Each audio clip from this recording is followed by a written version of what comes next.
Very nice, very nice. Thank you, band.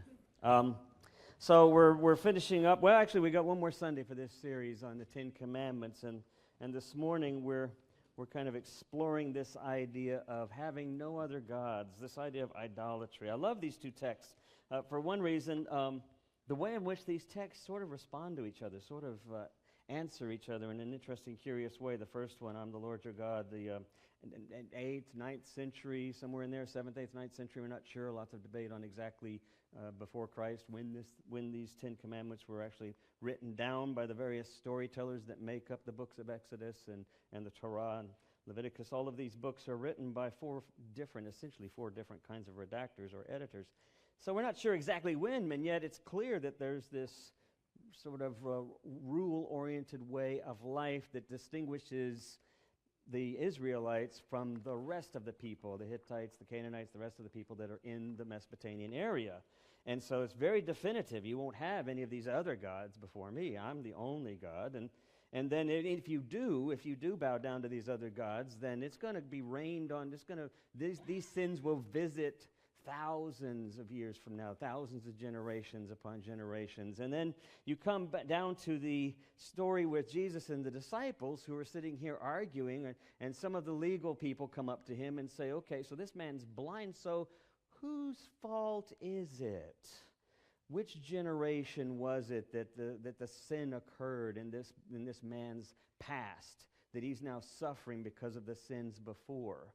And Jesus, comes back with this clarifying statement and says, neither this man nor his parents sinned, but this happened so the works of God might be displayed in him. And I want to challenge how you hear that sentence, because I want you to think about this phrase. Someone comes up to you and says, how is God seeking to have works come about in your life? What way is God seeking for something to come out of your life?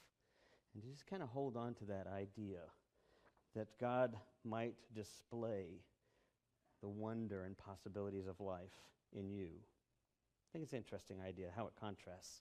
So we're going to talk about a little bit about this idea of idolatry and having gods before God and taking the Lord's name in vain, these first sort of 3 commandments of the 10 commandments.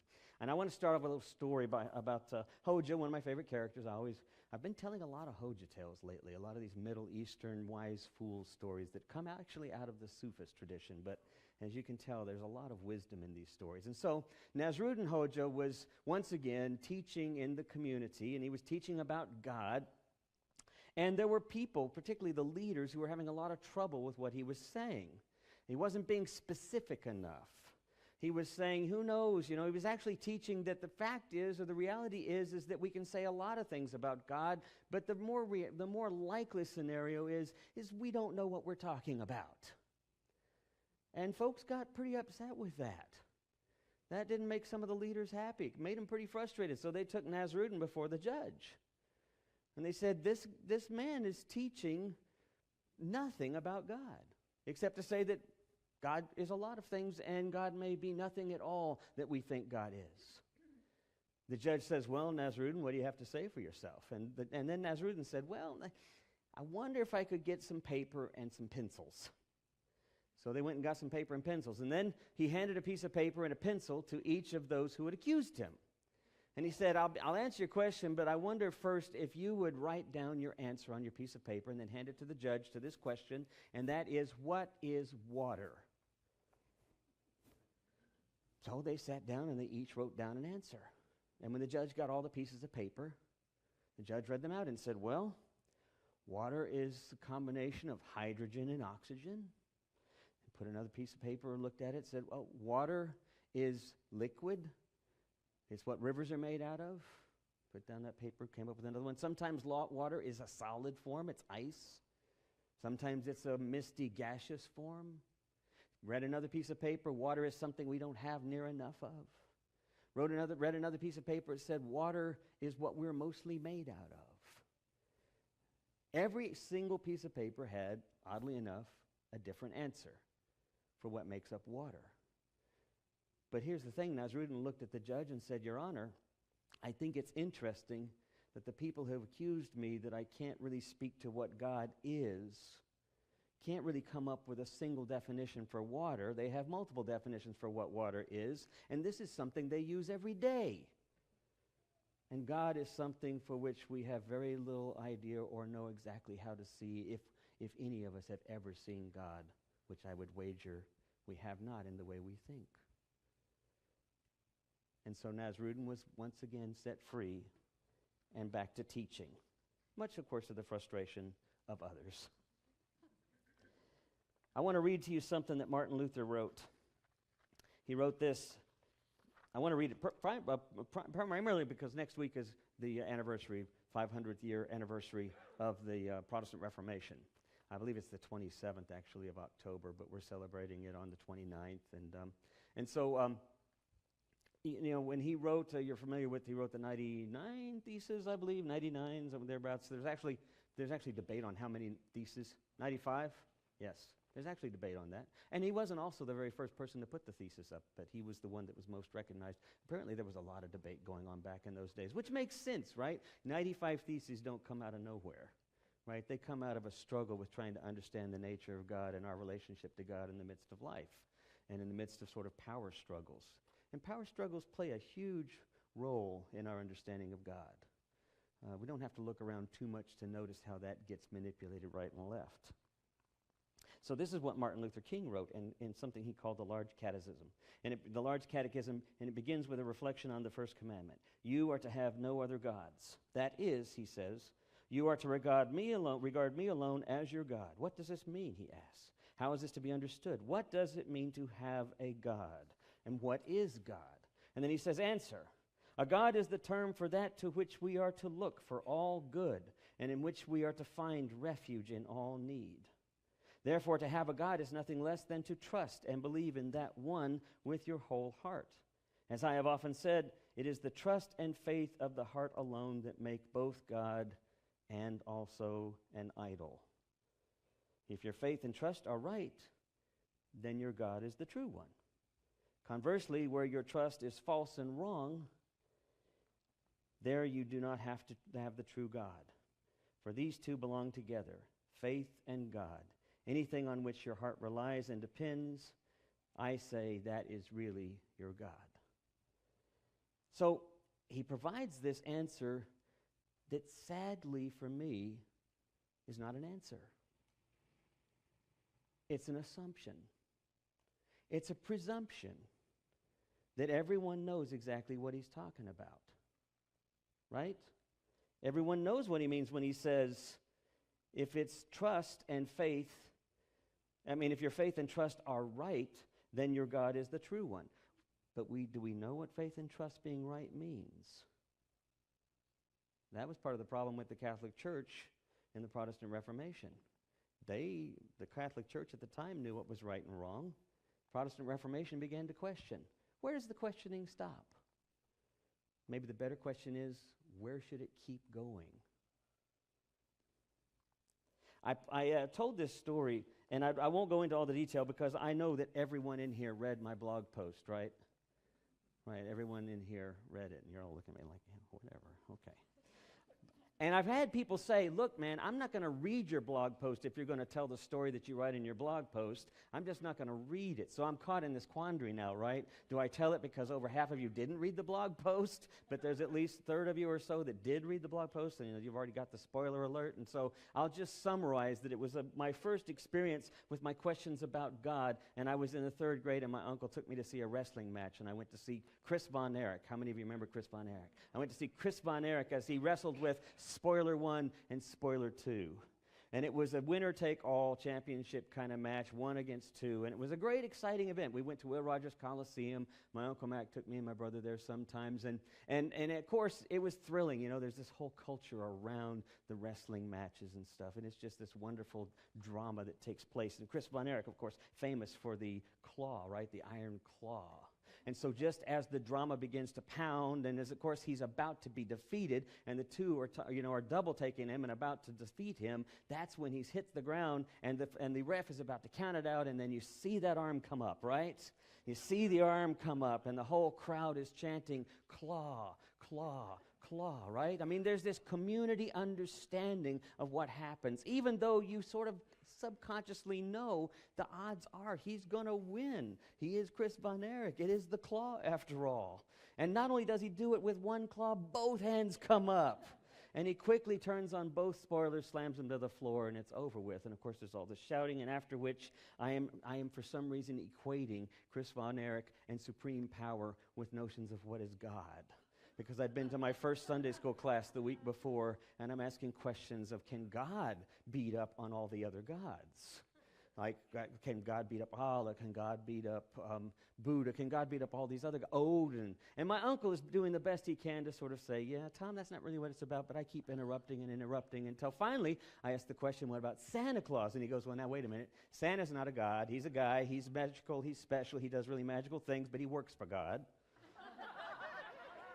And I'm thinking, well, that makes good sense. I just made a mistake there. Okay, I understand. And so then I ask him this all-important question. What about Buddha? What can God beat up Buddha? My uncle then says, well, you know what? Maybe that's not the right question to ask, because Jesus said, love your neighbor, love your enemies, and pray for your enemies. And he says, God and Buddha are more like love your neighbors. They're more like neighbors.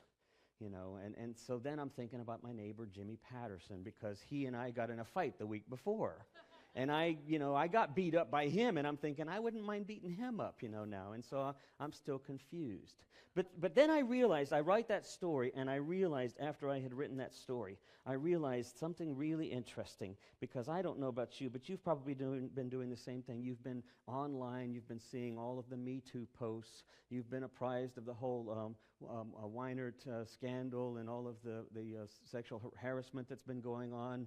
It was back with Bill Cosby, and it was all in the news, and now it's with the very producers and substance of the entertainment industry that we so love to watch. But then it starts people are all posting. Women are all posting. It happened to me. It's happened to me. My wife, it's happened to my wife. Has experienced it over the years in different church settings. It's all of these folks are posting the Me Too. And I was talking with a good friend and someone who I think of as a mentor in many ways, who it was really interesting to me because I grew up, I went to college in the 70s, right? I went to UT. I went to school in sort of like the heightened furor of the feminist movement, right? I mean, everything was off the table. We were exploring power, authority, masculinity, misogyny. We were exploring all of this reality. And men, even at seminary, we were told to sit at the back of the room, and women were brought to the front so that women's voices could be heard, and we'd want to interject all the time because we got the answers, And I remember this mentor of mine, and she said, you know what, sometimes you don't need to answer. What's even more important is to just simply stop long enough to ask a question. Because our immediate response is on one side or the other to make a presumption. I'm a feminist. I know what I'm talking about. I've always been an advocate for women. Or have I? Sometimes the response to someone's pain is to simply sit. Sometimes the response to some question about, well, what does this mean? What exactly is God? Who is God? What does it mean to be in these relationships of sin or of worship and all of this presumptive history that we have with religion? Sometimes it's important to simply sit long enough to begin to question assumptions. And that's the challenge I think we find both with this text as well with how we respond to pain and suffering in our world. I heard this wonderful story about this college that's up in Washington, D.C. It's actually a preparatory high school, but it's called a preparatory college. 100 students, mostly students of color, ethnic background, not Caucasian, but of colored and ethnic background. And they only go for 100.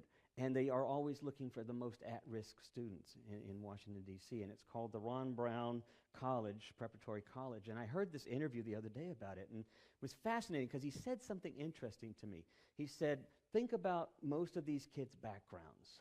Now, if you've been a teacher, you know how difficult it is to teach in a class. Classrooms can be chaotic. Students can be disrespectful. There can be all sorts of anger that comes into the room. And what do you do with all of that anger, right? But it was interesting what they were saying in the interview. He said, the guy that directs it said, so what's going to happen? Because he was working with teachers, and he said, what's going to happen?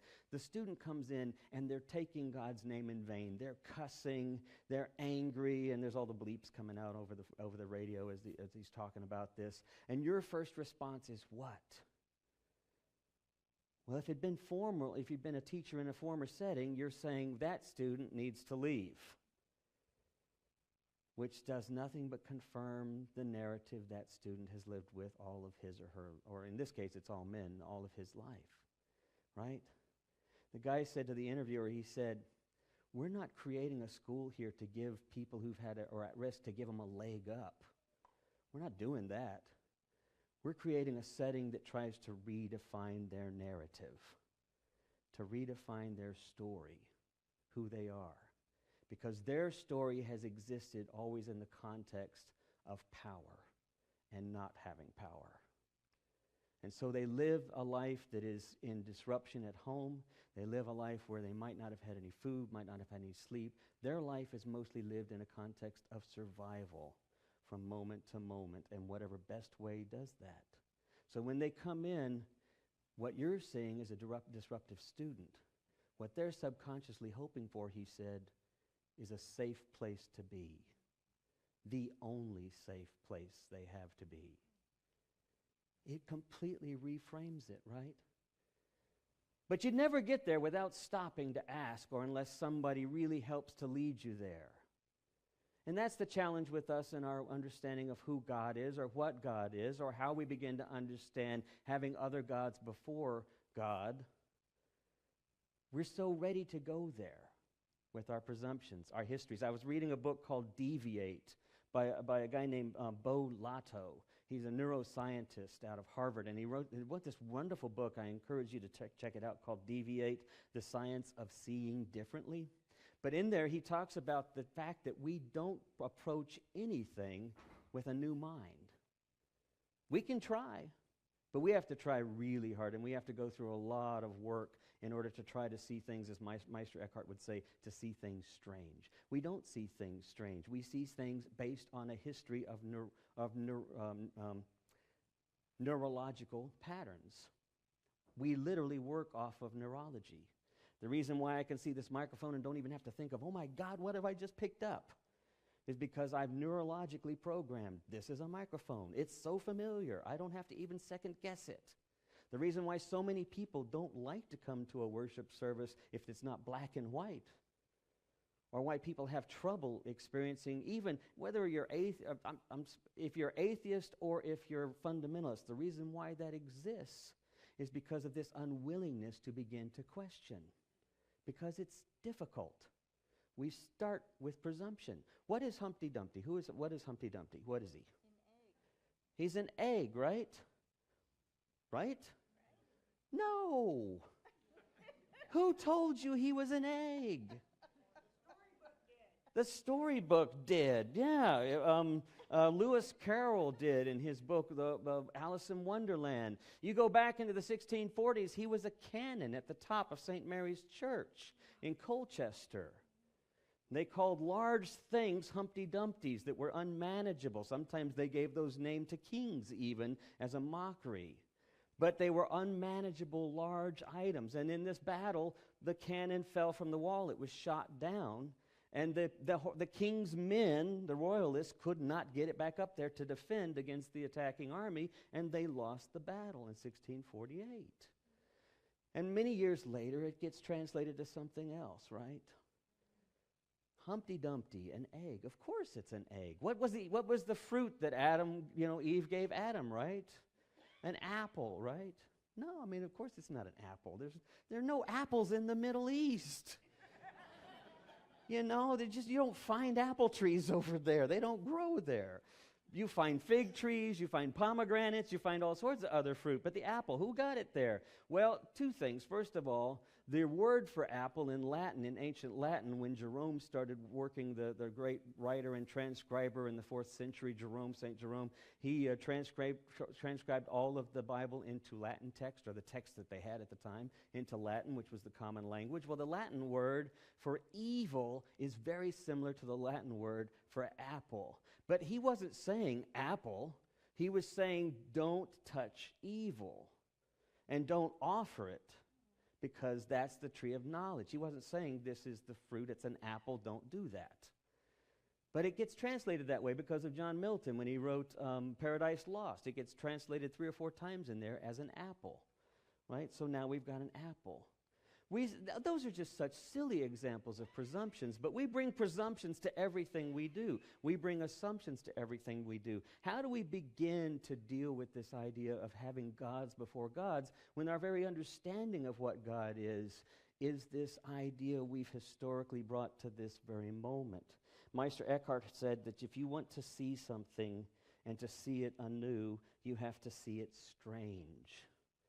And to see things strange takes a lot of practice. My granddaughter, who's not in here, gave me this wonderful image yesterday. We were sitting there at Arts Goggle over on Magnolia Street, and she looked up in the sky and she saw this contrail across the sky, right? And I said, do you know what that is? And she said, yes. And I said, what do you mean? She said, it's a zipper. And I said, what do you mean? She said, it's God. It's God. God's a girl, and she's unzipping her present. And I said, what's her present? And she said, we are. And I thought, I'm going to write that down. You know, my 4-year-old is a genius. My 4-year-old granddaughter. But you know why she said that, of course. Because she hasn't had years of programming. She hasn't had years of presumption. She's simply operating out of imagination. What is that up there? Well, we think of it as poison gases coming out of a plane or something, you know. She says it's a zipper opening up the world as a present to God, who's a girl with that excitement of what the world holds. Seeing things strange. The word notice, I played around with these words, and the word notice means not to simply take notice, like I look over there and I see something all of a sudden. To notice is literally to turn around. It's almost as if to say the same thing as repent. It's to see something differently.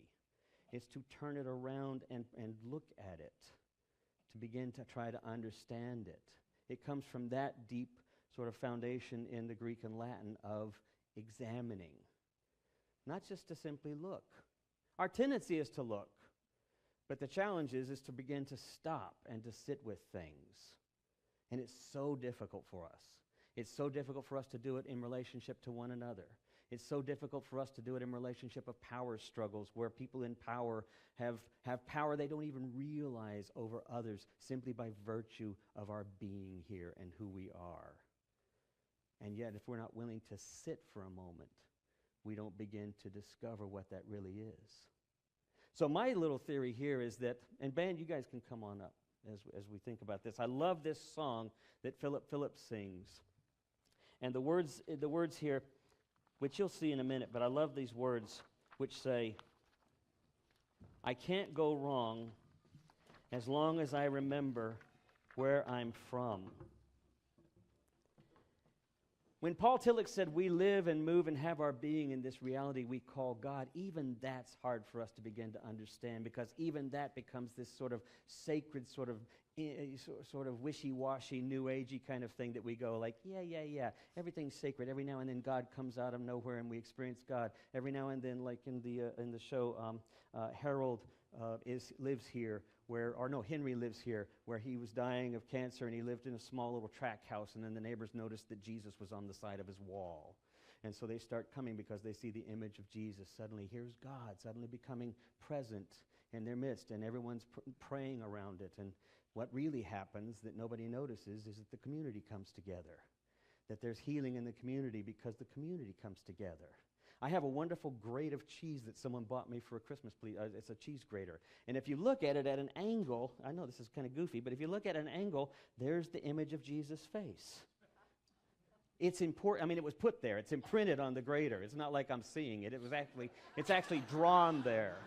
It's not like Tom's seeing Jesus in his cheese grater.